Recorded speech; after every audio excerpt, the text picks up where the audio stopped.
Hey everybody, Mr. Hino with Mr. Hino's LEGO Robotics. And if you've ever had this issue where you have these connectors or pins, and can you imagine trying to get these out? It's just impossible.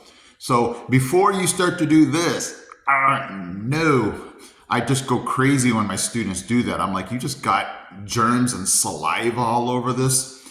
The solution actually is in your desk drawer. Check this out. And I have like 6 of these. And you just have to be careful where you actually are using this to pull these out, but it's going to be right there. And you just take this and you just put it right there. You just pop it out like that. They even work on these gray H pieces. These are really hard to get out of things too.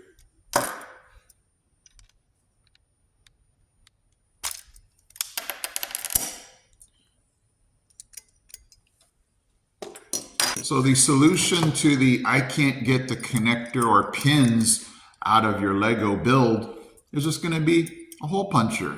Let me show you how easy this is. Again, you just don't squeeze too hard because these are meant to punch holes in paper. But I just stick it right there and just squeeze and pull it out. And that's how easy this is. Even the students can do this. So if you're ever in a pinch, you get it, pinch, and you need to get these connectors out, just use a hole puncher and then they'll just come right out, okay? Thank you so much for watching. I am Mr. Hino from Mr. Hino's LEGO Robotics. I am out.